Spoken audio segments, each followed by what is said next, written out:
Good morning. Okay. If you're in a chair, hold tight because Rajesh is coming to steal chairs. Don't let him take the one under your bum. So welcome. This is the Seed to Scale session. And we are here with an amazing panel of folks. While we're waiting for folks to come in and get settled, there are some note cards on your table. If you didn't hear me already, if you guys could just take a note card. This is not being graded, it is yours to keep, and kind of write down why you came to this session, what it is you're looking to get out of this session. At the end, we're going to have some table time, and hopefully we'll be able to reflect on those note cards, see if we achieved what we wanted to achieve as a group. Welcome. This is Seed to Scale. Just making sure you're where you want to be. All right. Well, great. We're going to go ahead and get started because we've got three wonderful panelists that we want to hear from. And my name is Margaret Byrne, and I am from the Lowcountry Food Bank in coastal South Carolina. I am the moderator for this session, so you're not going to hear me talk about me. You're going to hear me ask questions so that hopefully we can learn a lot more about the programs that are going on at these folks' food banks. I'm not going to do the formal bios because I think it's better for y'all to hear their elevator speech of their program. So we're going to start with Donna, and we're going to hear all about her program, and then we're going to go down the line, and then we're going to have some questions. Woohoo! How are you? Woo! Good. Are you excited today? Yeah. I do that woohoo because it helps me get my nerves underway. There we go. I'm Donna Vick. I'm with Second Harvest Food Bank of Middle Tennessee. We cover 46 counties, all of Middle Tennessee, and half of West Tennessee. And I've been with the food bank for 15 years this month. I've had many different roles. My title is Donor Relations Manager. That means I work in development. I raise money. But I have a side hustle called Project Grow. And Project Grow, we are in West Tennessee. Our main headquarters is Nashville, but I live in Camden, as our facility is. And rural as in 16,000 people in the county, rural. But we sit on 23.6 acres. We have a facility there. We started Project Grow in July of 2022. We have the entire 23 acres under some type of land management. Meaning I've got a pollinator barrier around that's 3 acres. A contract farmer does 12 acres of soil amending for me. And we're growing food on 4 acres. And I would be the one that brought the clicker. Yes, here we go. So we have a demonstration garden of that 4 acres that you can see in the fence area. And we have 3 acres of row style gardening. And you can see, this is from our first year. We're 3 years in. So we have expanded. This is when we only did 2 acres. Now we're doing 4 acres. But as you can see, we use plastic and drip tape. And we're on the side of the building. This whole back area in here is part of our pollinator barrier. In the back is where our contract farmer contracts and does soil amending. And we have no piece of ag equipment. No piece. We've had, this past summer, 1,100 hours of volunteer time. We had 1 paid summer intern, Miss Brittany up in the corner there. And we have 1 staff person, and that's me. This is my side hustle. I do this 50% of the time, 6 months out of the year. Now I'm going to hand it to James.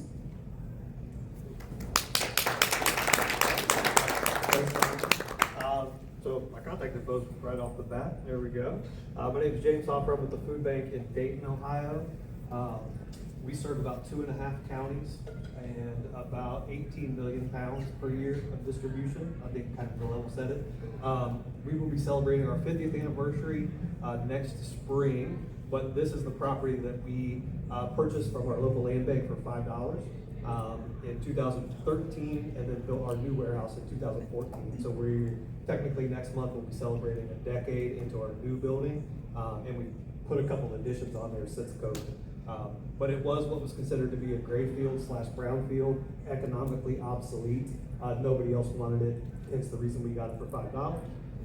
So that's this is pre-garden, so this is after a warehouse was built. Again, it was previously developed, vacant or economically obsolete, and empty asphalt is what the EPA designates as a gray field site. Standard food bank warehouse, most of you guys are familiar with that, but we had this 3-acre outlot as part of future development. And that just gives another little shot of what that looks like. And just for reference, that is the urban core, the downtown of Dayton. This white building, for reference, is police station / Central State University, which is an HBCU. That's their Dayton campus. Their main campus is about 30 miles out in a more rural setting. So lots of great educational things we're able to do with that land grant university. And then this is just a fast forwarded view to post development for us. So still the building's there for the background, and that white building we have raised bed gardens is what we transitioned this parking lot into, just for food safety reasons. We do have hydroponic greenhouses and a commercial composting facility. So we'll get into all this a little bit later. I tried to practice this on my Uber driver on the way here. It took 18 minutes, not the 3 minutes that they gave me here. So just to try to speed things along a little bit. This is what our original garden looked like. This is proof of concept after we originally built that warehouse in 2014. We got a USDA grant just to create some awareness and access to fresh, healthy food. If you have experienced that, tons and tons of hoops to jump through to do those type projects, but a lot of leeway to say what is fresh, healthy, specialty crop foods, right? So we started with just a little raised bed, using materials that we had, milk crates. Obviously those are plentiful, just to prove that people would come out and get dirty and sweat and wanted to get their hands in the dirt and engage with us in this way. So again, the little white building in the background, just to kind of give that purview. And then I hold this down, and this is just a little, I climbed on the roof. This is old, so we've actually done some more improvements since then, but that just gives you kind of a little scale of the parking lot there that we're working with. The hydroponic greenhouses, we grow predominantly lettuce and other leafy greens. And I get to introduce my colleague, Kristen. Sorry, great transition. My name is Kristen Sommerfeld. I am the farm manager at Inter-Faith Food Shuttle Farm. I have been at the farm since February of this year. And hopefully a number of you were able to come out yesterday afternoon to get to see the farm. If not, we'll be there for dinner tonight, so you'll get to see some of this in person. We operate on a 16-acre leased property that's about 15 minutes from where we are right now. We have, of that 16 acres, 8 to 10 are production capable and are currently set up or in process of becoming field, traditional row crop available. We have a highly diversified crop plan. We grow over 25 species every year, and generally we have at least 3 varieties of each of those species. We rely very heavily on volunteers. We do have, I'll speak a little bit about the overview of our staffing model in a little while, but we rely very heavily on volunteers, as all of us do in the food banking world. And so we have learned to create the crop plan and use those volunteers in kind of specialized ways to empower them to help us harvest and tend those 10 acres. It is much more than our staff team would be able to manage on our own. We also work with the culinary and food distribution departments at the food shuttle to design our crop plan in the hopes of being able to fill the actual holes. Ron spoke a little bit earlier about listening as a starting place of the food shuttle approach, and so we try to incorporate that in the crop plan by starting our, the entire design of what next year will look like, with conversations around now with both our culinary teams and our distribution teams to make sure that we're filling the holes and not producing more of what they're already able to get. We use a regenerative organic approach. We are not organic certified, but we use 100% OMRI listed pesticides when we do use pesticides for fertilizers. Our regenerative methods include crop rotation, cover cropping, composting, and low till. We also have a number of pollinator gardens that Lourdes has been working to install around the farm. So we are kind of angling ourselves towards as regenerative and ecosystem building on the farm to create a resilient farm and soil space that allows us to grow as many pounds of nutritionally dense food as possible. Our team right now consists of about 5 folks. Charles Parrish is the VP of Agriculture. He's over by the door. Myself as the farm manager, we have Lourdes and Emma are also both in the room, who are 2 of our 2 farm coordinators. They are both full-time permanent positions, and then we have a full-time 6-month seasonal position. And then we also have a farm apprenticeship in partnership with the Center for Environmental Farming Systems, who's actually at the trade show. And so that has been a means of both expanding our team, but also incorporating knowledge and workforce development on the farm. Okay, I think I'm passing it back to Margaret.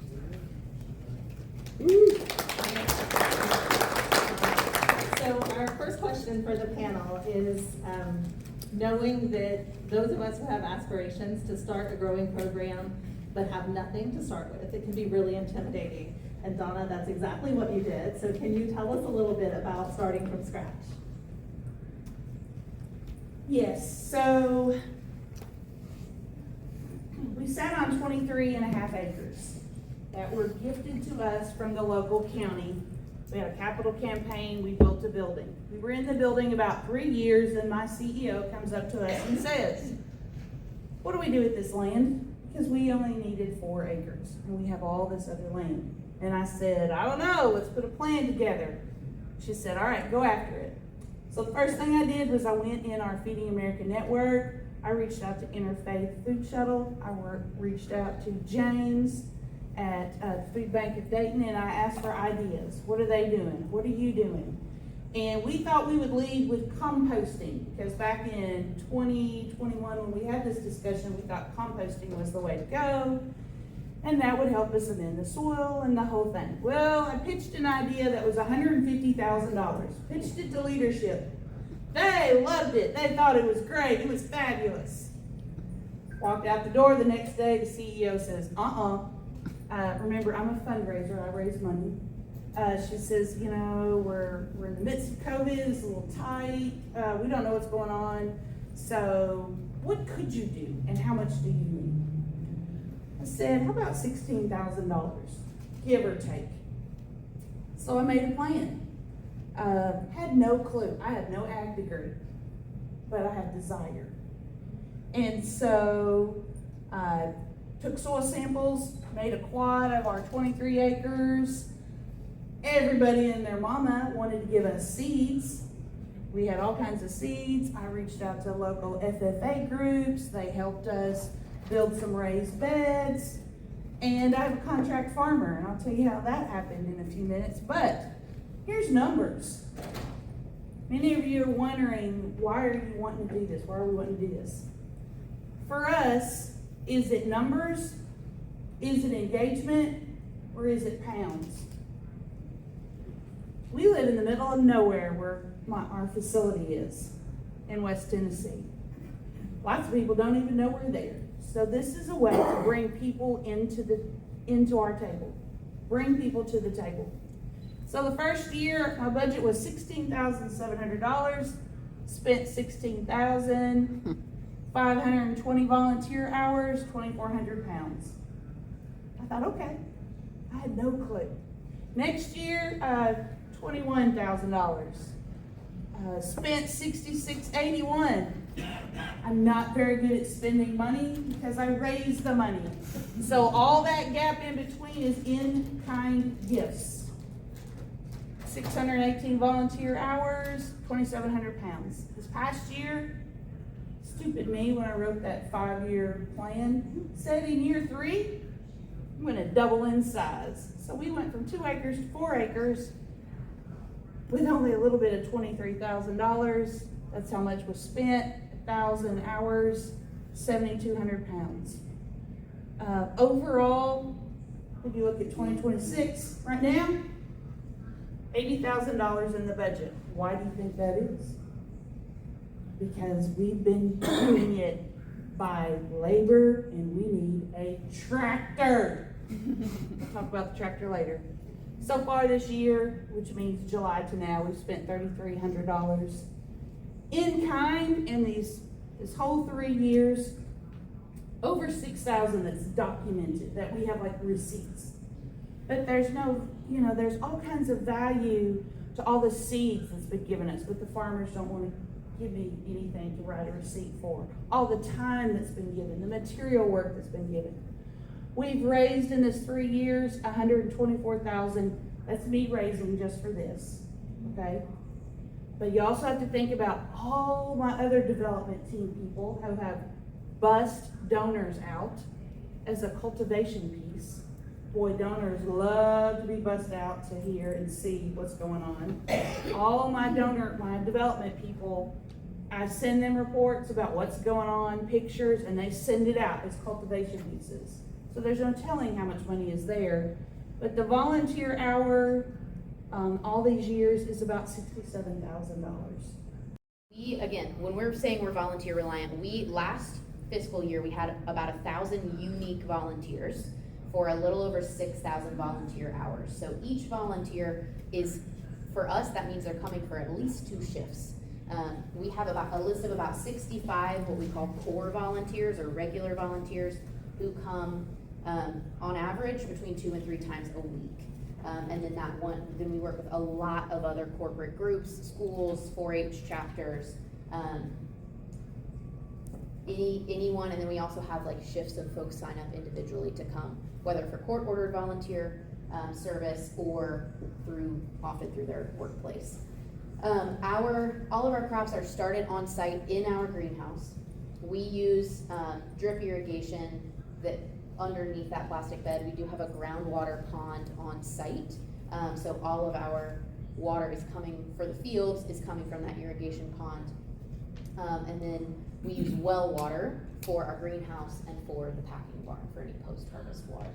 And so I'm going to go through a little bit more of just kind of what the mechanization is. We are GAP certified, which stands for Good Agriculture Practice. This is a USDA program, food safety certification program that is, many buyers will require it if you are selling produce, but since our farm donates 100% of our produce to the food shuttle warehouse and distribution stream, we are not required to be GAP certified, but we opt in as kind of a best practice for just to keep ourselves at a high level of food safety and to kind of lead by example in what we would encourage many of the farmers we work with to do. And again, a lot of this can come down to the market demanding that you are GAP certified.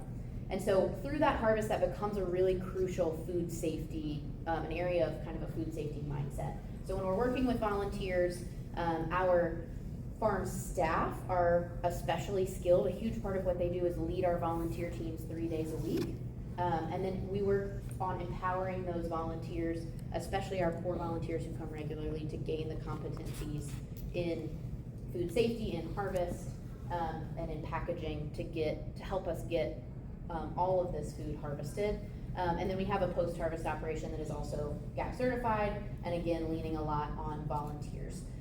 We have lately been prioritizing our culinary programs at the food shuttle, so a lot of what we grow is going directly to our culinary program. For both, our culinary team does Meals on Wheels for Orange County, and then we also have the culinary apprenticeship program, which is another workforce development program, where a lot of our food is going. And so when it comes to the scaling part of this, again, the food shuttle has worked with a number of corporate volunteers or corporate sponsors and grants to increase our equipment availability. And we also leverage a lot of partnerships to grow our staffing capacity. The agriculture apprenticeship program is a means for us to be really working on empowering the community, creating opportunities for sustainable agriculture education. But through that partnership has been a way for us to build our workforce and partner with the community.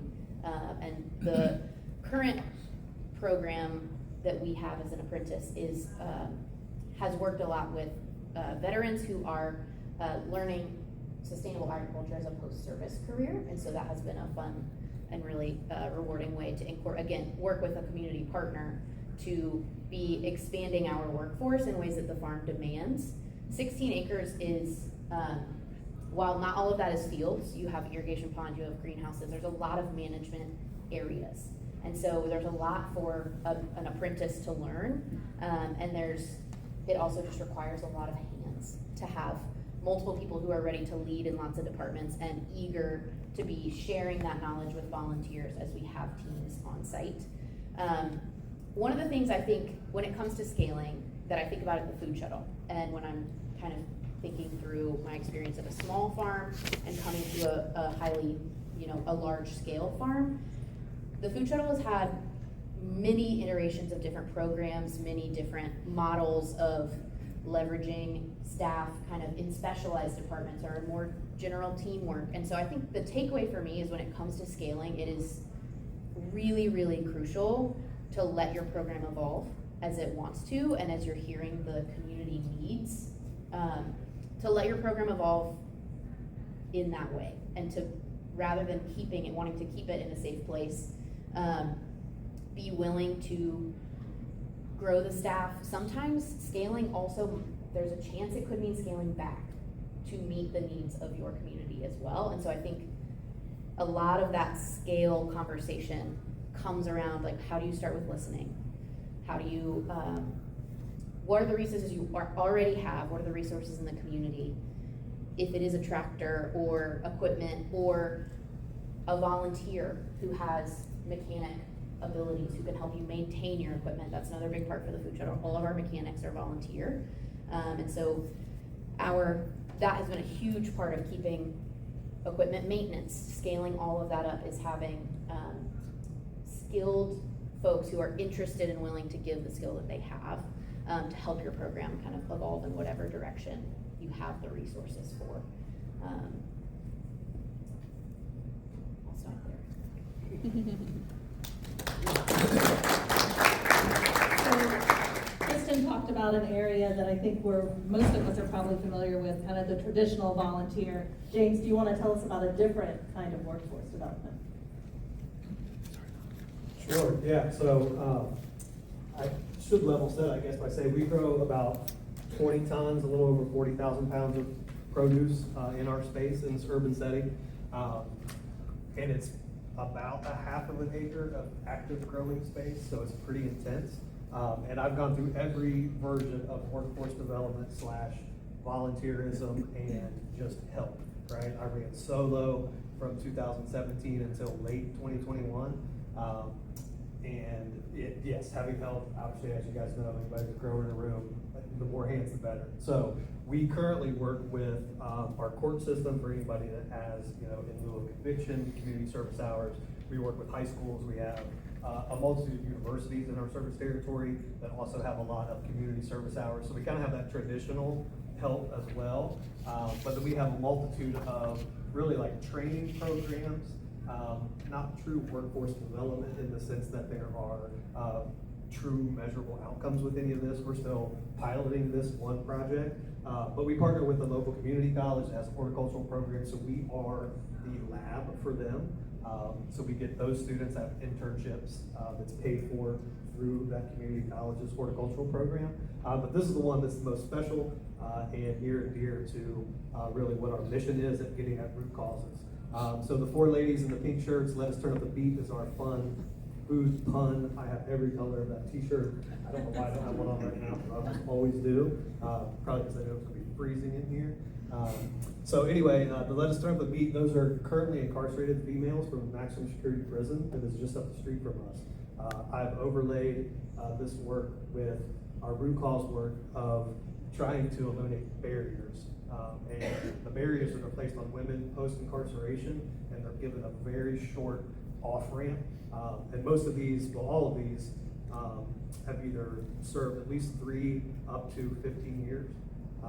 So what we did to start this is to earn trust and to create the relationship with the prison system, is I helped them start a garden inside. So at first it was just a feel-good thing. I come from a Master Gardener program in our state, and it was, let's just start gardening here. It's therapy, it's something to do, and we really didn't know where it was going to lead to.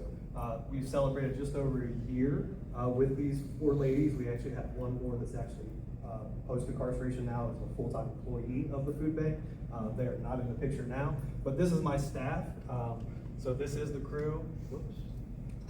That runs our garden. This is the Sinclair intern. This is my guy Brian, who came through the AmeriCorps program, Clara, who came through the AmeriCorps program. So another workforce development / labor force that we use. AmeriCorps is a phenomenal program if you guys are not familiar. It's great. We love it. And then Courtney is with us. We're actually receiving an award here for our conservation efforts in an urban setting. We got a Garden Club of America. So the 3 white-haired ladies are there to present us with the award, but then my CEO is to the left hand behind the lady. So what we do with it, we pay them $12 an hour. The average prison wage in Ohio is $2.50 a day. We wanted to pay them more, but they actually capped that. And then it's a unique program where the money is put into a trust, so the state can only touch a portion of it. So regardless of how much restitution, court fines, bad credit, student loans, you name it, once you get incarcerated, you're gonna be bad taxes, right? There's all kinds of things financially. It's gonna be a barrier for you to try to put a family back together and get housing when you hit the street. So the goal is for them, they'll be with us for at least 2 years. So a lot of financial coaching behind that, and then really just be able to hit the ground with a head start. So first month, last month's rent, they should have money in the bank, job skills, whether they stay in horticulture or not. I hope they do, but if not, obviously there's opportunities in our warehouse as well, and then beyond, because our community partners see this as a viable workforce option for them as well. And we get the question a lot: is this exploited? Are we exploiting them for the labor? And my answer is no. We're putting wraparound services all the way around it, and we're paying them a higher wage than what they could get otherwise, right? Most likely they are forced with a minimum wage job upon exit. So all the job skills that we're giving them are just part of rehumanizing, right? We sit down at a table every day for lunch. Everybody has a rotating cooking, right? My favorite day is the day I get to cook lunch for everybody. And they're part-time, I should say. They work 20 hours a week for us, but they come, and the biggest part of that part-time is that lunchtime.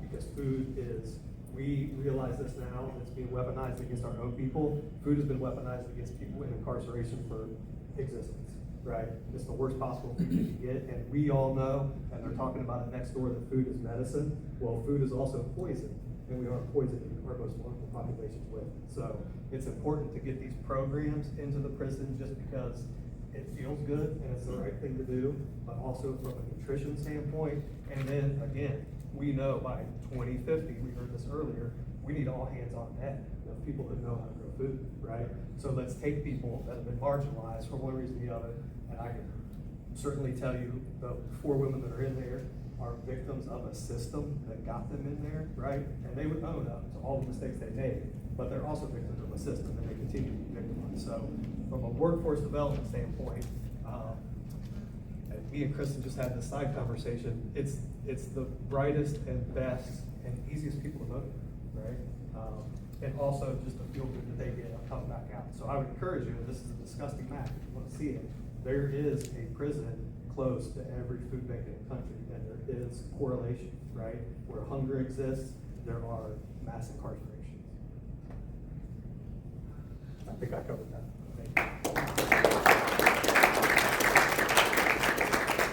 Thank you. That's an amazing partnership. I think, Donna, we've seen that you have done so much with so little, and it's all through partnerships. Do you want to just briefly talk about the power of partnership, and then we're going to hear from James about something else unique. Yes, so partnerships. Here's how we started. Who do you know? Who's the local farmers? We took 4 farmers locally to help us pull this off. Someone brings us the soil for our raised beds, someone tilled for us, and then we had 2 other farmers that laid the drip tape and the plastic for us. Start with your inner circle. You know who my inner circle is? Those folks right there in that corner. It's my fellow colleagues that I work with every day. Material handlers, the truck drivers, the volunteer coordinators. I had them come out one day. Hey, let's work in the garden together. This isn't my project. This is our project. Look at your donors. This is my favorite person in the world, this person right here. His name is Ben Marks. He is a donor. He's been a donor of mine for years. And he retired months before we kicked this project off. And so I just pitched it to him. Hey, if you got some free time now, because you were a business owner, why don't you come out here and volunteer? He loves it. I have to beat him out of the garden. He loves it. He has helped design our fence that Lowe's built for us and sent their employees. I just said, hey, Ben, because he owned a lumber yard. Hey, can you help do this? He did it. He helped design our ADA accessible beds. He's helped so much, but it's a donor, a major donor that now he's with us 3 to 4 days a week. Who has the same passion for your project?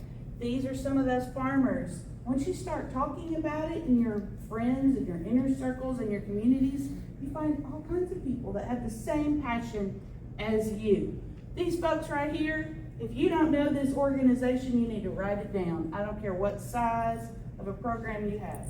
NRCS, Natural Resource Conservation Services. They are the hidden gem in agriculture. Who are the experts? NRCS. They are the ones, and a seed company called Greenpoint Ag. I don't think they service this area, but they might service where you are. We were playing a little film about Project Grow at every volunteer shift that we had, sorting food.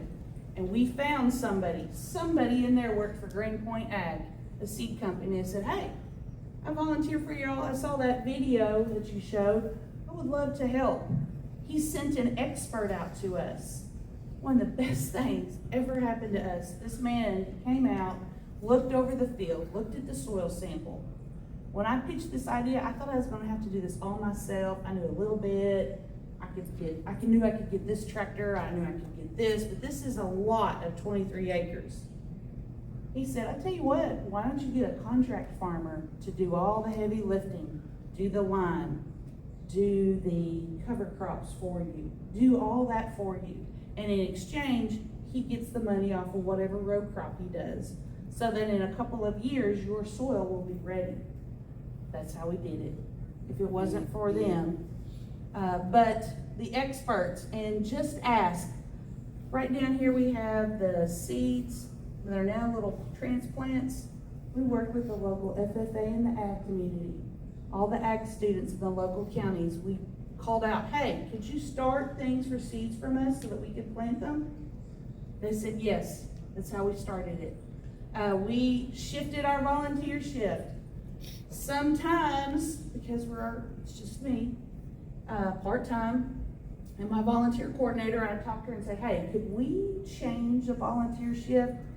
I've got people that are willing to come volunteer, but they can't get out in the field. So we pulled the whole green bean plant, the whole plant for the seconds and thirds, brought it in, set them down at the table. My dad, he died this past summer, this was last summer. He's on the very end there, 77 years old, sick. He was happy to come in and just sit and volunteer with us. You just gotta ask. Our FFA folks, they built this for free. The school paid for this for free. That we have 4 ADA accessible beds. And yes, we have had people in wheelchairs come out to our demonstration garden and work in those ADA beds. Just ask. Ask me about a tractor. Hey, what about a tractor? Oh man, I'm so glad you asked about a tractor. Let me tell you about a tractor real quick. I budgeted for 2 years, $60,000 for not just a tractor. I want a Kubota L4802. I want a bucket. I want a tiller. I want a mowing deck. I've got it all. Have it all out and priced it out. I can get it for under 60,000 plus maintenance and everything, all the implements. And last year, our CEO says, I don't think we put it in the budget. It's gonna be really, really hard to fundraise for that. It's just gonna be a hard fundraising year. Okay, I understand, because we have to feed people. That, that tractor is just a luxury. So this past summer, I convinced her, hey, can we put it in this year's budget? She says, all right, but nothing more than that, because it's hard. Thank goodness. I mean, the world's coming to an end right now. It's hard to feed people right now, and we've got to have that money to feed people, and tractor is a luxury. We wrote a grant. We thought we'd find out by September 30th. We didn't find out. So we're like, oh, crushed. That's okay. One of my coworkers asked one of her donors, hey, would you do $60,000 for a tractor? Me, I have this other donor. I just sort of mentioned it to him in one day, 2 weeks ago. We got, my CEO walks in and there's an overnight package on her desk with $59,000 for a tractor from that grant that we hadn't heard from for a month. That same day, my colleague's donor said, yeah, I'll do $60,000 for a tractor. That night before I went to bed, my donor said, I'll do $60,000 for a tractor. In one day, I could have bought 3 tractors. So I'm telling you, you just have to ask. Just ask, start in your inner circle, and build it out.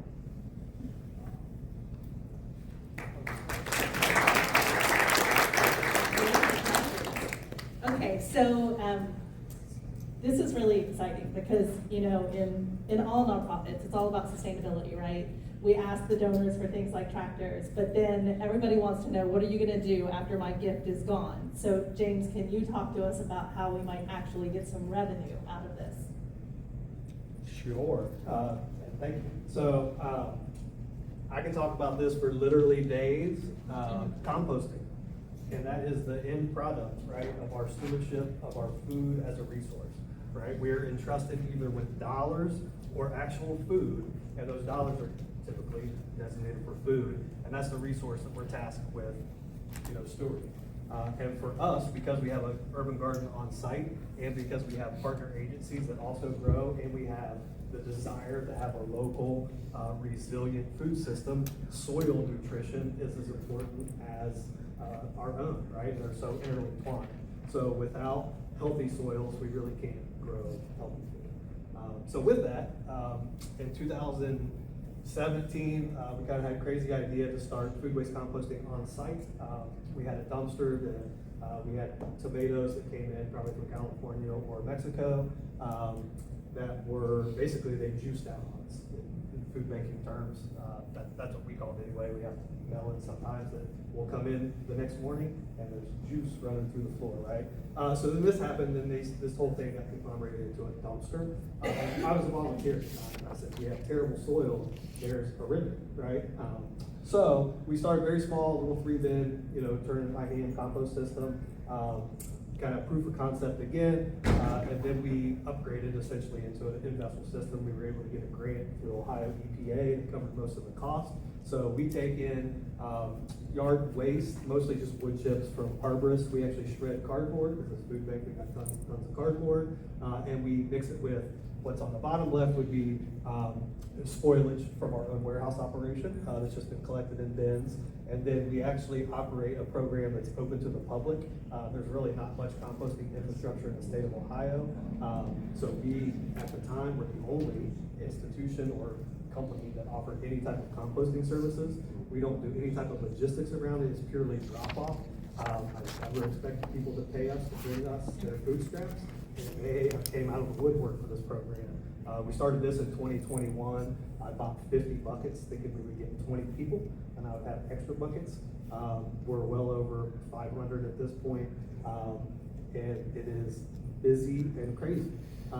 But what we do to not sell bulk compost, because that's what everybody wants, give you a truckload of compost. We're so used to using it in such mass quantities that it's really hard to produce on a small footprint. So we hot compost through an in-vessel system, food waste mixed with yard waste, and then we feed it to worms. And then what we're actually selling is vermicompost. So we sell extracts, teas, and then the vermicompost, because a cup of that is equal to, yards of other, just straight yard waste compost. So the nutritional value is there, and by feeding it to worms, it's the most plant available. And again, I can nerd out and talk about compost for days, but it's led to all kinds of unique opportunities for us. We sell it, that's the biggest amount that I would sell it in, is in the bag. So we do have the in-vessel system, we have a little screening operation. The red bags here, we've been able to participate, and this has brought in funding that we never would have expected as a food bank. We do degradation studies. We got tapped on the shoulder from a group called Closed Loop Partners as part of the Composting Consortium, the U.S. Composting Council. We were the first institution to ever test in-vessel the biodegradation of compostable packaging, which as a food bank, it's a huge challenge in order to get food to either feed farm animals or just to compost it, right? We have to depackage that material. So looking at ways to bring compostable packaging into the food bank world. So this was actually a trial with Ohio State University that has their own bioplastics course work. I don't know if I have more slides or not. Yes, which led to this. 2024, I didn't want to put this in there, but my boss made me. We won the national award for small scale compost facility of the year through the U.S. Compost Council. And this is the Closed Loop Partners on the bottom. I think we like this one the most because obviously these are big national brands that we're able to stand on the same piece of paper of. And it's brought in, we get paid for these studies. And again, it's from our perspective, it's a way to be the best possible steward of that food as a resource, and then being able to share that knowledge and the byproduct with our community. So we give it away to our partner agencies. We sell a little bit of it, and the recognition that it brings us from, just channels that we never would have imagined previously is really what the benefit is for us as an institution to keep doing. And obviously I couldn't do it without wonderful folks like Courtney and Claire up there to get to do it. So everybody should be talking about that.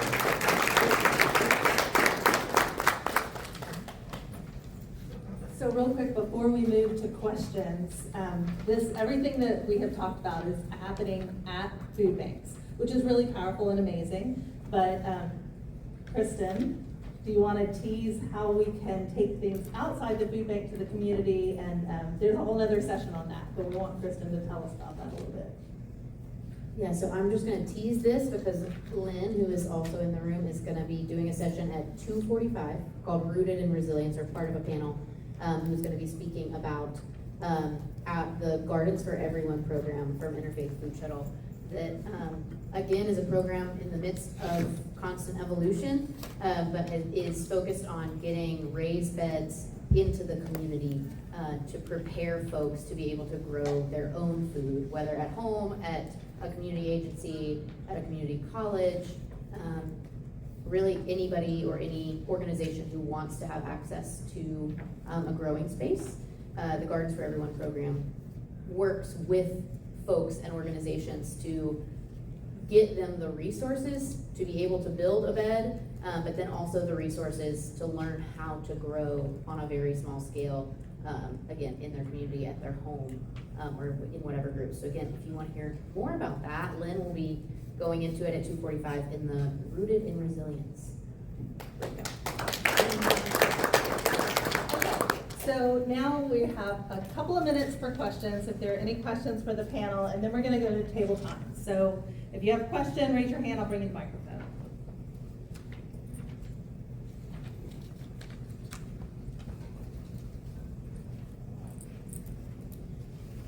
Hi, this question is for James with Dayton, Ohio. It's James, right? Yeah. So you said the small scale composting, what does that, how small? Like what, can you provide some more information on scale of that? Maybe how many pounds of food waste or space it's taken for that project?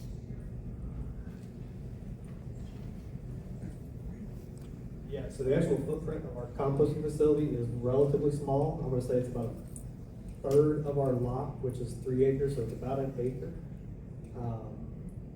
And we process about 300 tons of waste each year. So, this is the in-vessel composting system. It's a 20-foot shipping container, repurposed to an in-vessel composting system. And then these are the bays that, either hold our bulking agent or, the finished compost. And then, of course, we collect rainwater to use in that system as well. So the actual footprint of our composting facility is really just this small, and you can't see where that pile of things were, just on the other side of that barn, which you can't see. But technically, this 1 acre is the size of it. And that's not all of the food waste of the food bank that we generate, right? And there's obviously varying scales of spoilage across the network. But it is about 90% is the best we've gotten to. Because we have events that's just too much for our machine for a day, right? We get that 6 skids of tomatoes that go by.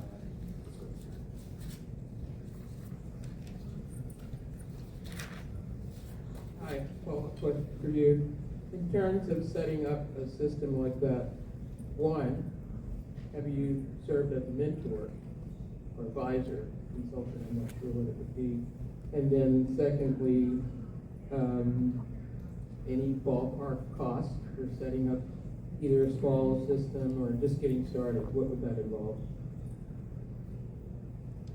Yeah, thanks for those questions. Our machine, and this is 2019 price, was about $110,000.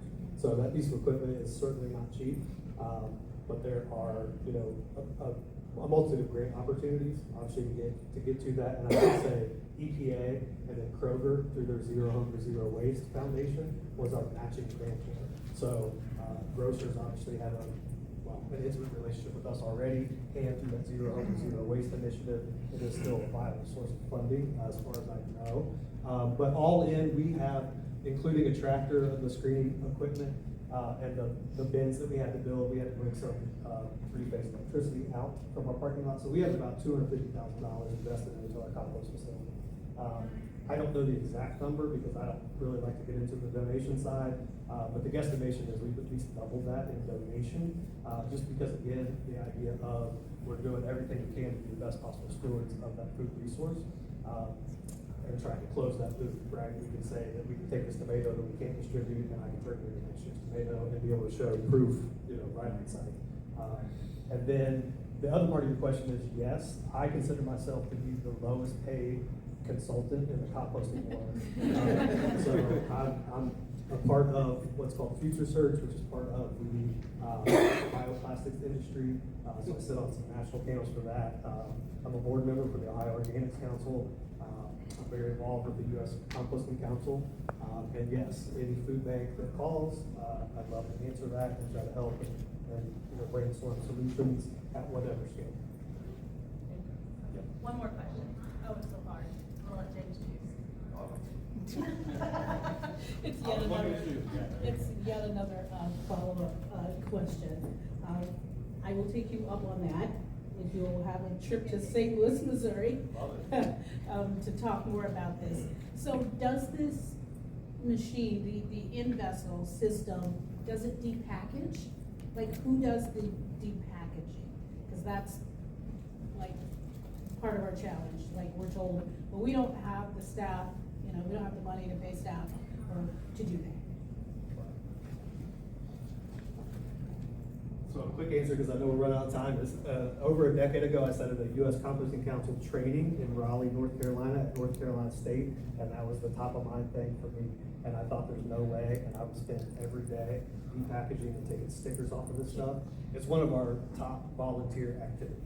People seek it out because, again, they see like, ooh, this is a bad piece of fruit.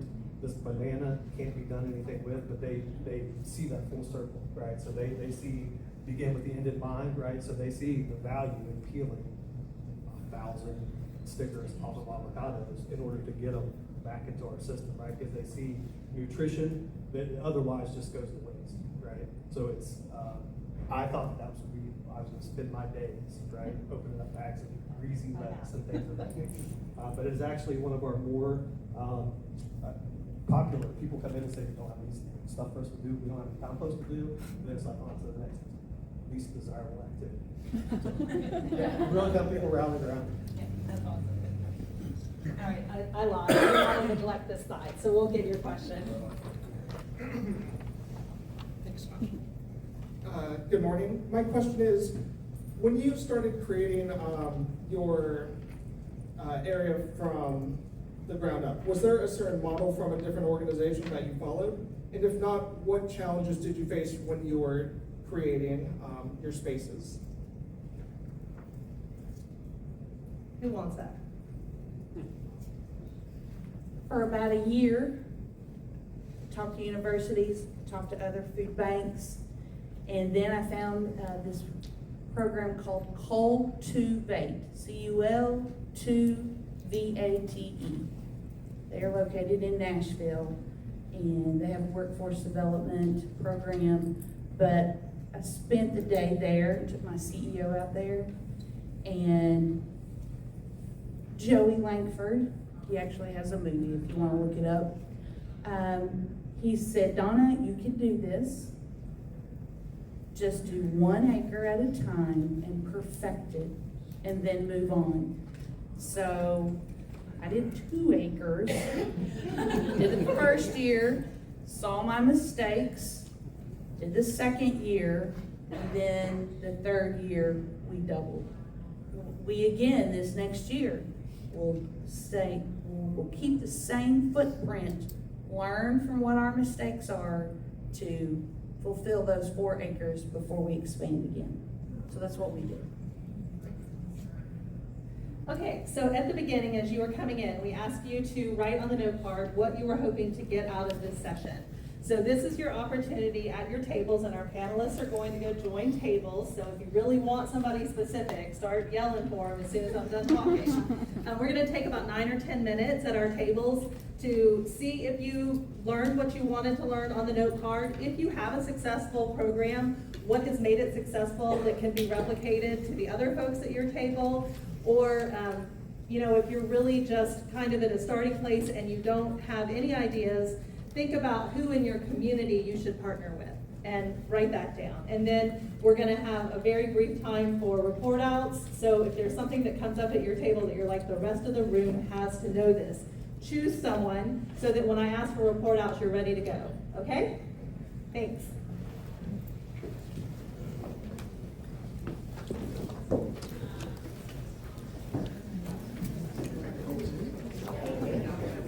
I'll start with my note card. So for me, I have a lot of experience with small. Kind of came in.